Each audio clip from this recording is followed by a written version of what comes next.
Liebe Mitglieder der kurdischen Gemeinde, ich grüße Sie sehr, sehr herzlich und wünsche Ihnen nur das Beste zu Nefruz, zu Ihrem kurdischen Neujahrsfest.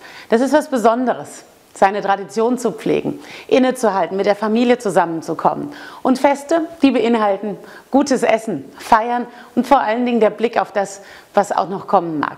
Und liebe kurdischen Freunde, über 1 Million Kurden leben bei uns in Deutschland. Und es ist ein gutes und auch ein wichtiges Zeichen für uns Politiker in Deutschland, dass sie ihre Feste feiern können. Wie ich hörte, war bis vor kurzem dieses Neujahrsfest zu feiern verboten in der Türkei. Und hier in Deutschland sind wir ein offenes, ein freies Land. Freiheit heißt, zu respektieren, was der andere tut, was ihm wichtig ist. Natürlich hat es auch seine Grenzen, wo die Freiheit des anderen beginnt. Aber das ist das Besondere auch und das gute Zusammenleben mit den Kurden in Deutschland. Sie sind ein wichtiger und starker Partner gegen religiösen Extremismus. Und das will ich auch den jungen Kurdinnen und Kurden sagen.